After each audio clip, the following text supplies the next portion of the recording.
90% dos brasileiros têm renda inferior a R$ 3.500 por mês.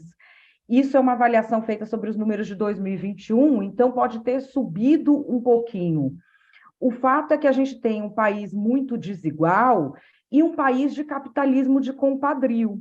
Onde que o governo consegue cobrar imposto? Essa que é a verdade. Onde que o governo consegue? É na folha de pagamento do pobre, é no BPC, é na aposentadoria, é em quem é empregado.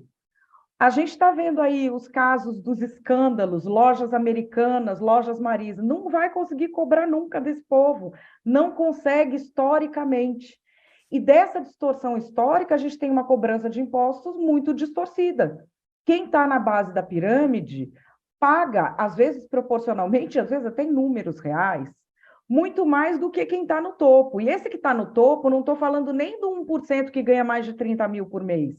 Eu estou falando dos grandes patrimônios. A gente não conseguiu resolver essa equação. O presidente Lula fez uma promessa de campanha e repete essa promessa, e a gente vai ver como é que ele vai fazer para cumprir esse negócio.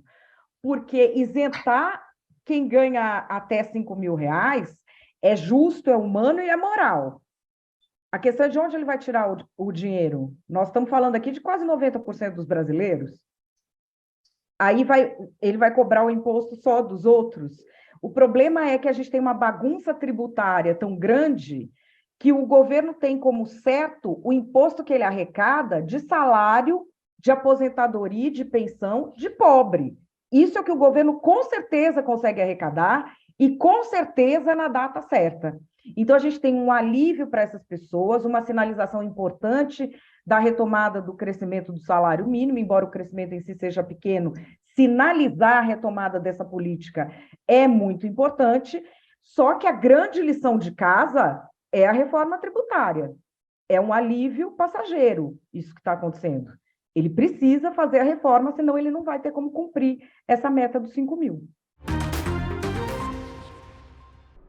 É o seguinte, o governo Lula, né, com as duas medidas, ele está mexendo com a base da pirâmide, ele está pegando quem ganha menos. Hoje, quem depende do salário mínimo, entre pessoas que estão na ativa, aposentados, pensionistas, né, pessoas que recebem BPC, entre outros benefícios, são 72 milhões de pessoas. Então, você pega de 1.212 até 1.320, são R$ 108 de salário. Aí você vai falar, isso não é nada.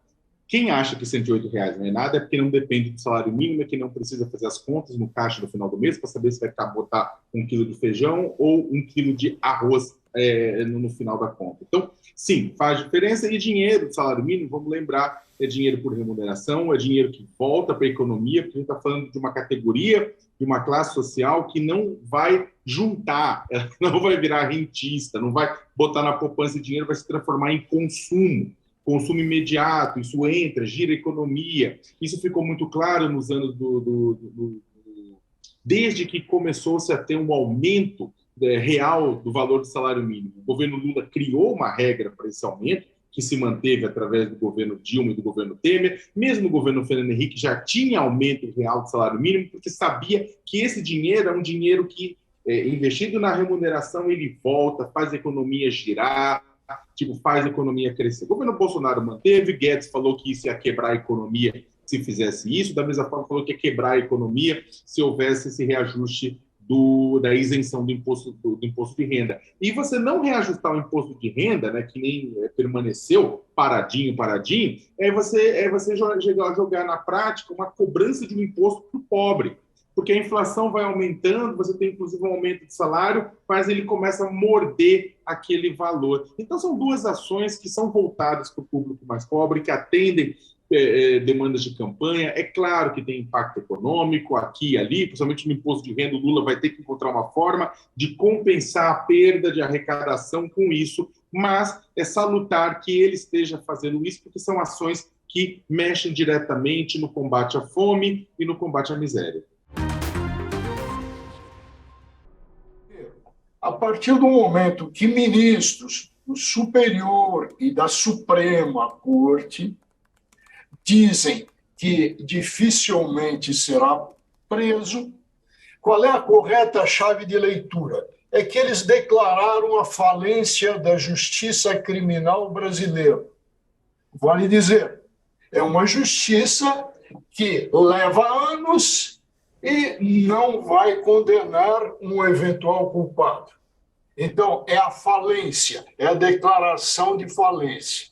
O juiz, portanto, só deveria falar nos autos. Quando sai dos autos, comete esse gravíssimo escorregão.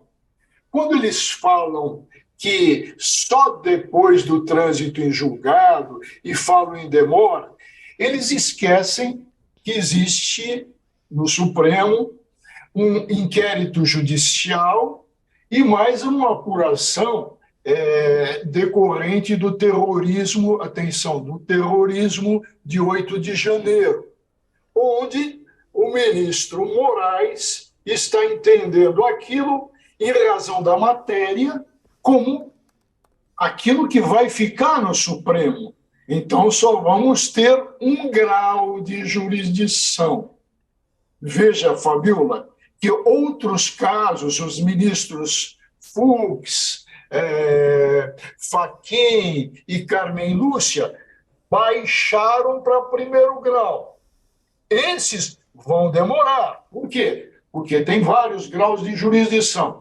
Você fez a comparação com a Lava Jato, só de primeiro grau para o Tribunal Regional, segundo grau, o tempo foi de mais de 5 anos. Isso não é justiça, tá? Isso é demora. Justiça exige uma resposta da sociedade.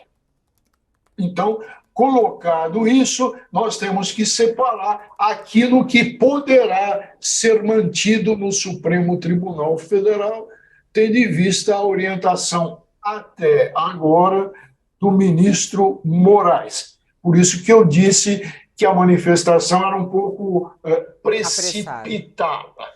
E eles declaram, e daí a gravidade, Sakamoto, Madeleine, e você já pegou, Fabiola, a gravidade, existe justiça em razão do que eles falaram? Quer dizer, não vai acontecer nada. Em que país estamos? Em que país estamos? Eles declararam a falência da justiça criminal, que cá entre nós todos sabem. Ao invés de se tentar, e deram moral para o projeto de ontem, para o populismo do Moro que ele fez ontem, de resgatar aquela condenação de segundo grau, como se isso fosse constitucional e o Supremo já não tivesse decidido. Qual